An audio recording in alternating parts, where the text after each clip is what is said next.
new meaning for me.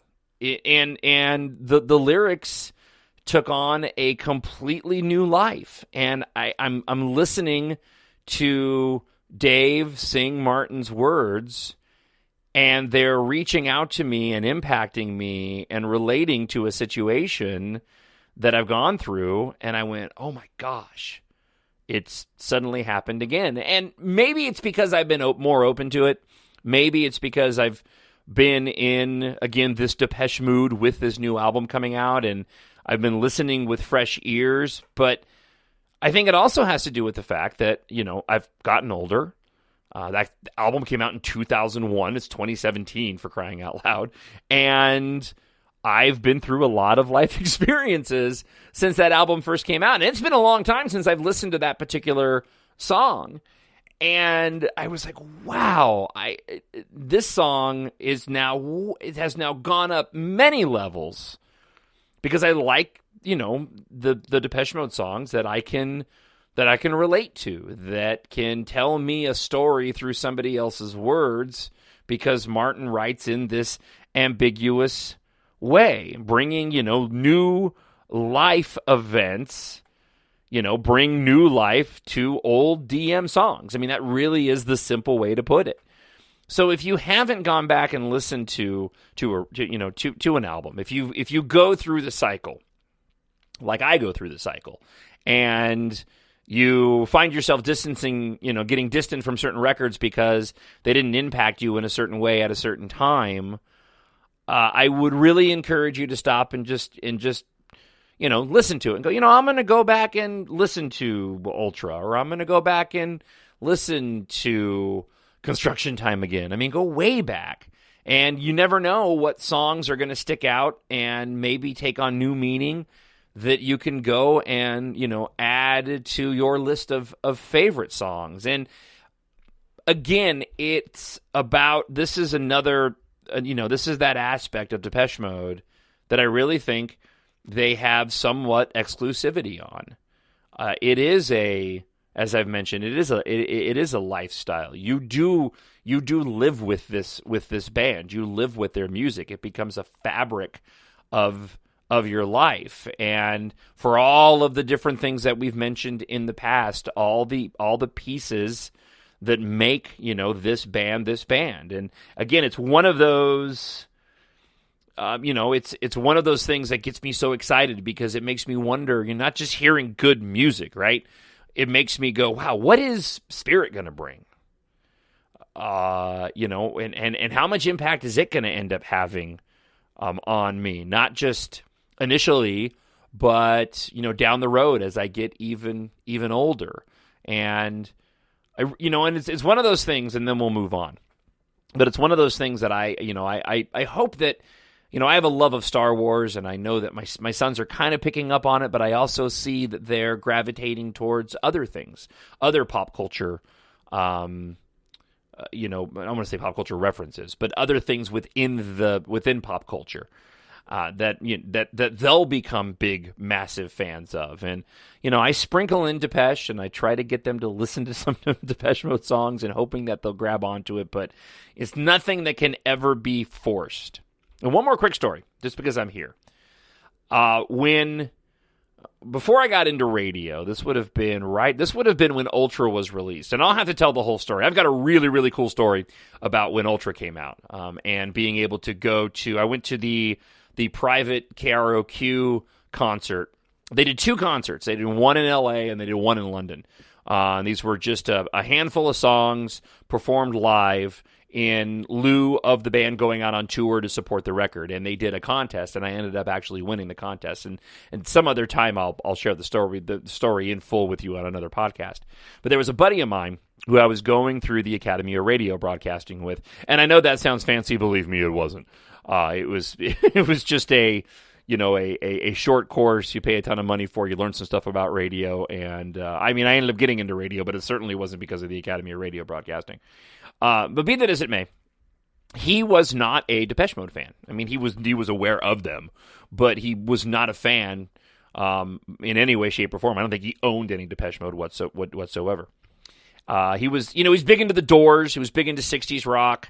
progressive rock. And I remember there was one night in my little apartment in Anaheim, California. He came over and we sat down and we were just hanging out together, just having drinks and watching TV.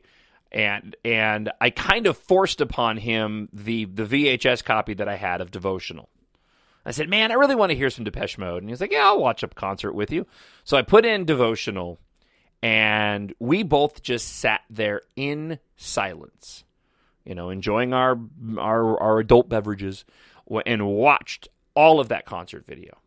And I'll never forget when it was over thinking, oh my gosh, I'm surprised he didn't fall asleep. He's probably going to hate me. He probably hates the band. He just stopped and he just said, that was one of the most amazing first viewing experiences of a concert that I have ever seen. That was just incredible. How have I not been following this band? How have I not, known about this? And why am I only finding out about it now? And it was just such an awesome moment, And that was, heroin fueled, ultra skinny, long-haired Dave Gahan. Although he was spectacular on that tour. Make absolutely no mistake about that whatsoever. All right, so before I get to the review of Spirit, let me just run down, as I started to last week, let me just run down a few more of the songs on the more recent releases, everything, post Songs of Faith and Devotion, that really stuck out to me and had some meaning for me. And we'll start off with Ultra, and I'm just going to point out two tracks. One of them being Useless, which is one of my favorite Depeche Mode songs. That song and that video, that was one of the best videos that I think they've done. That video, or one of Anton's best videos. That video was so good, so simple too. I mean, they were essentially in a gravel pit, singing to the camera, and then just that final moment when the camera turns and you realize that Dave has been I don't want to say barking, but he's been just aggressively singing these words to this gorgeous female. And it is such a great Depeche Mode rock song. Such a standout track on that album, and it's a go-to one for me just often. If I hear it and it starts, there's no way I'm not listening to Useless. The other song on the record, and I think I've mentioned this before, that really sticks out to me, along with Barrel of a Gun. I like Barrel of a Gun quite a bit, but is Home. Home has to be, it's up there in the top 5 Martin songs easily. It's the song that we danced to on our wedding, me and my wife Melinda. It's the song that we first danced to. Although it's funny, I was telling her that it's one of the few songs, and I may have mentioned this in a previous podcast, but it's one of the few songs where I think Martin revealed that the song was actually about his drinking problem. And maybe I shouldn't say that because I don't want to ruin it for you. But essentially, he's talking about his drinking problem, and the thing he's singing about is alcohol. That made me laugh a little bit, considering it was the song that my wife and I first danced to. But again, it's the ambiguity of it. Also a really good video, not directed by Anton. I really enjoyed that video, too, the hotel video with Martin singing. So those two songs off of Ultra are the big standout tracks for me. But there's a lot. I mean, there's a lot of good stuff on Ultra. There's a couple of throwaways, in my opinion. Free State is one that I don't go back to very often at all. Love Thieves, I go 50-50 on. Sometimes Love Thieves I'm really, really down with, and other times I'm not. But you do Barrel of a Gun, It's No Good, Insight. It's a really solid record. I wish that, and I believe that was Tim Simonon, right? That produced that. I kind of wish he had done more with them. I think he could have taken them to some interesting places. Moving over into Exciter. I like Exciter. I know that the band was struggling at the time, and that Martin Gore was going through a bit of writer's block, and that this album is a bit minimalist, and because of that, I think if they had beefed it up quite a bit, it would have been a better record. But it's a solid effort, and I really like the promotional aspect of the record. I like the the covers for the singles, the covers for the album. I really thought Anton did a very good job with the promotional aspect and the pictures that he took and the art that he did for that record. I'm only going to mention one song, and there's many songs on that album. I Feel Loved. I was so disappointed when they dropped that from the tour because they were doing it for about half the tour, and then they dropped it, and I think it was giving Dave's vocals a run for their money. Dream On, of course, and the Martin tracks are both really good. Shine had a lot of potential, and I feel like they dropped the ball a bit. But the one song on that record that to me is really doesn't get its credit is I Am You. I Am You, and that song, again, is one of those songs that took on special meaning for me, just going through previous relationship stuff. But that song, I Am You, I just thought that was such a good Depeche track. And the lyrics were strong, the sound of that song was strong, really emotional. It's one of the ones, and again, I'm referencing things that I talked about before, but I went to Norway a couple weekends ago, and I made a playlist, and I just basically went through all the albums and just grabbed a bunch of songs. And that was one of the ones that I grabbed, and I was so glad that I did, because when it came on, I was about 2.5 Captain Morgans in before my flight, and that song came on, and I had just a really, really good moment with it. Moving over to Sounds of the Universe, two songs I want to mention.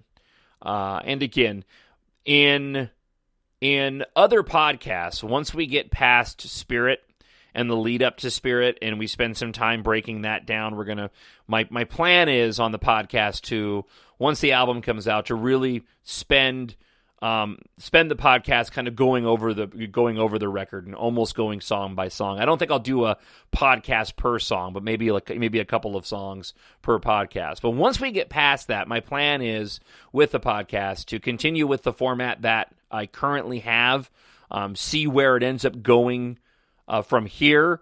But then I really do hope to do podcasts that are sort of album-based, so I can create a bit of a catalog where I spend time, and hopefully with your help leading up to it, emailing me, talkshownerd@gmail.com, talkshownerd@gmail.com.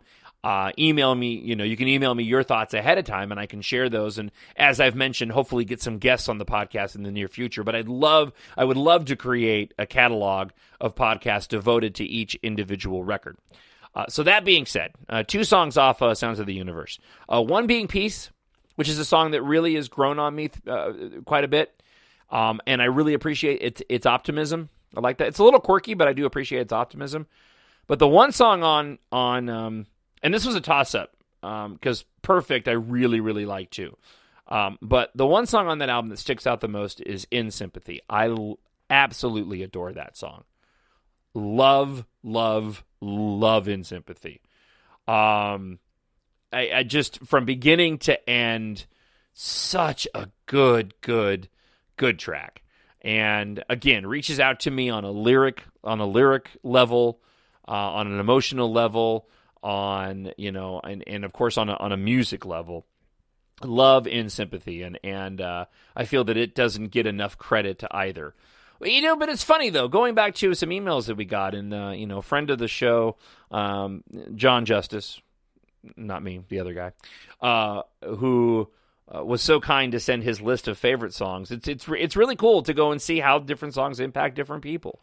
And how subjective it is. I mean, reading through some of these reviews, and I'm going to break one down here in just a moment for Spirit, it really is subjective. I think for many people, this may be their best record yet, and for other people, it may be their worst. But that's what's so great about music and film and art in general. All right, so one more, and then we'll get to the review that I have here from this French publication of Spirit. But on Delta Machine, I just want to mention one song. And that's Broken. That song is probably my favorite song of the past 5 albums. Probably one of my favorite songs from anything from Songs of Faith and Devotion. Just a classic feeling, so reaches me on every single level. My favorite song, absolutely, on that album. And if I was stuck on a desert island and could only have, we'll say 10,